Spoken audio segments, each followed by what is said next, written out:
Bonjour et bienvenue, voici notre tour d'horizon économique, géopolitique, énergétique et boursier. Nous sommes le mercredi 19 novembre et pour comprendre comment tourne une planète finance qui commence à grelotter, c'est sur l'incorruptible et nulle part ailleurs et l'épisode du jour, je vais l'intituler Chute du Bitcoin et de Nvidia, un bête problème de pénurie de carburant. Alors, on va commencer par le Bitcoin qui rechute aujourd'hui sous les 92 et même sous les 91 000 dollars, ce qui représente donc désormais une baisse d'un peu plus de 27% par rapport au récent sommet de fin octobre, les fameux 126 000 dollars qui semblent maintenant tellement loin. On rappellera au passage que qui a payé 115, 118, 120, 122, 124, 125? C'est Michael Saylor, et qui annonce d'ailleurs qu'il continue de racheter des bitcoins dans la baisse. Alors, je crois que son prix de revient moyen se situe aux alentours de 70 000 dollars. Je peux vous assurer qu'en dessous de 90 000, qui est considéré comme un support potentiel, vous avez pas mal d'actionnaires et de créanciers de MicroStrategy, la firme de Michael Saylor, qui, comme on dit, vont commencer à faire de l'huile. Mais qu'est-ce qui manque au Bitcoin? Bah, c'est pas des baleines et des acheteurs comme Michael Saylor, parce qu'en fait, le Bitcoin n'est pas tout seul. L'Ethereum a également plongé de près de 40% depuis ses récents sommets. On a des pertes très importantes également sur le Solana, Binance Coin, etc. Dans ce qui manque, le carburant, eh bien, c'est la liquidité. Mais la liquidité, elle a commencé quoi à manquer autour du 1er novembre. Mais qu'est-ce qui s'est passé? Est-ce que la Fed a fait quelque chose? Ben non, non, la Fed, elle continue à mettre plein d'argent hein, au guichet de l'interbancaire. Il y a même eu une réunion spéciale hein, ce week-end des membres de la Fed. Donc, j'imagine que c'était effectivement pour continuer d'alimenter le marché en liquidité. Donc, c'est pas la Fed qui serait la coupable, non. Le problème, c'est les taux longs japonais. J'en ai déjà un peu parlé la veille. D'ailleurs, j'avais fait un lapsus, j'avais dit maintenant vous avez le 30 ans qui est presque à parité avec le 2 ans américain. Non, c'était en fait le 40 ans. Eh ben, en l'espace de 24 heures, le 40 ans japonais, il est plus à 3,65, il est maintenant à 3,72, alors que le 2 ans américain est à 3,59. L'inversion, donc ça y est, elle est faite. Le 30 ans japonais est aux alentours de 3,30. Là, il se rapproche du rendement du fameux 2 ans américain. En fait, ce qu'il faut comprendre, c'est que dans le mécanisme du carry trade, les opérateurs avaient pour coutume d'emprunter en yens à très faible coût, coût négatif sur du 10 ans, on était sur du 0,5, sur du 20 ans, du 30 ans, du 40 ans, on est passé de 0,5 à 3,75. Et ça, en l'espace de 3 ans, mais tout vient de s'accélérer depuis le 1er novembre. Et c'est là que le bât blesse, c'est qu'on a des hausses de 30 ou 40 points de rendement sur les emprunts japonais, alors que le mécanisme consistait à emprunter effectivement à pas cher.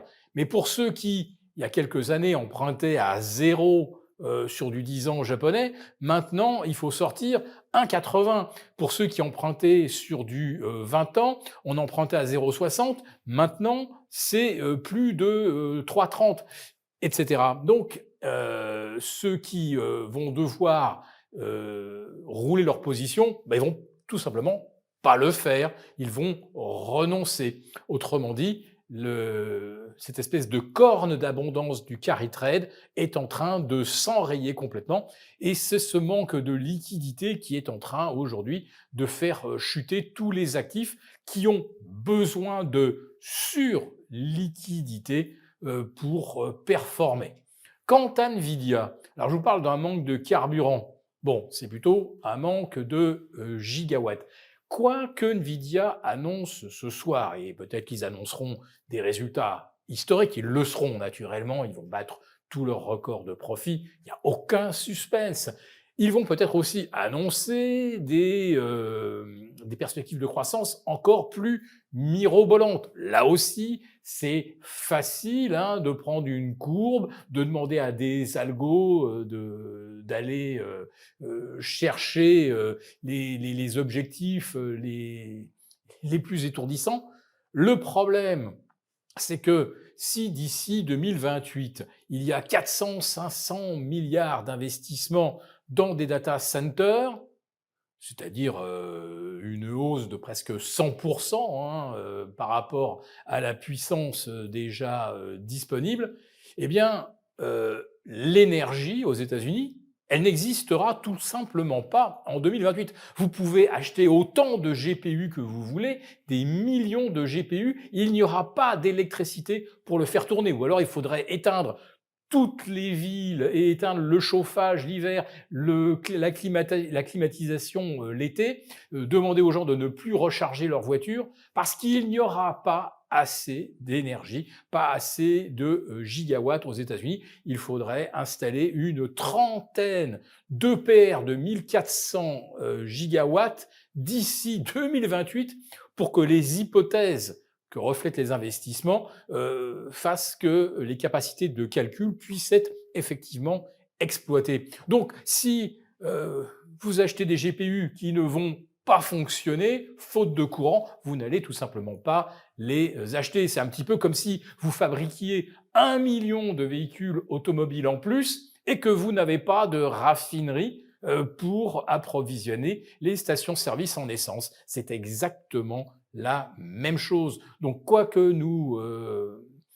projette Nvidia, ça va se heurter à la réalité très concrète du manque de gigawatts, même si vous remettez en service toutes les centrales au charbon aux États-Unis, toutes les centrales au gaz, tout ce qui peut servir d'appoint. Allez, on va même rajouter éventuellement des petits réacteurs nucléaires du style de ceux qui alimentent les sous-marins, en imaginant qu'on arrive à les sortir et les installer en Californie, pas loin d'un data center, ça va prendre de toute façon au moins 3 ou 4 ans et les gigawatts ne seront jamais là. Voilà, donc il y a un moment où la bulle de l'IA va se heurter sur cette réalité très prosaïque que nous n'avons pas, ni en Europe ni aux États-Unis, les gigawatts nécessaires pour faire tourner les data centers, et en plus de ça, avec quel modèle économique, combien faudrait-il générer de revenus par abonné pour amortir les investissements. On sait que les GPU ont un taux d'obsolescence très rapide, entre 12 à 18 mois. Autrement dit, il y a plein de matériel aujourd'hui qui ne sera jamais amorti et qui restera donc de la dette. Ah, de la dette, tiens, parlons-en. Eh bien, pour la France, on s'achemine vers le non-vote du volet recettes budgétaires. Alors, les recettes budgétaires, évidemment, vous avez compris, c'était la surfiscalisation, la taxeflation à outrance, le concours, l'épine de comment nous faire les poches. Eh bien, comme personne n'est d'accord, on risque d'avoir donc un non-vote. Autrement dit, on en revient à la case départ, c'est-à-dire à la situation de blocage qui a fait démissionner François Bayrou. Alors on sait que maintenant, il n'y aura pas forcément de censure, mais un budget sans recette, comment voulez-vous que ça se termine autrement que de la façon que nous l'avions déjà supposé, à savoir l'article 47 pour faire en fait amender le budget 2025 et adapter aux réalités de 2026 sans nouvelles économies et bien entendu sans pouvoir rassurer nos créanciers et faire baisser les taux. Pour vous remercier de votre fidélité, vous pouvez télécharger gratuitement notre guide pratique d'achat d'or qui vous assurera de naviguer sereinement si vous souhaitez acheter, stocker ou vendre de l'or en toute sécurité. Il vous suffit de cliquer sur le lien en description pour l'obtenir gratuitement. Merci et à bientôt. Merci beaucoup d'avoir regardé cette vidéo. N'hésitez pas à réagir dans les commentaires ou à liker et partager cette vidéo si le contenu vous a plu. Et pour ne rater aucune de nos prochaines émissions, vous pouvez vous abonner à notre chaîne et activer les notifications. Et pour plus de contenu, n'oubliez pas que le dernier rapport rédigé par nos experts est accessible en cliquant sur le lien de description. On se retrouve tout de suite dans les commentaires et je vous dis à très bientôt pour une prochaine vidéo.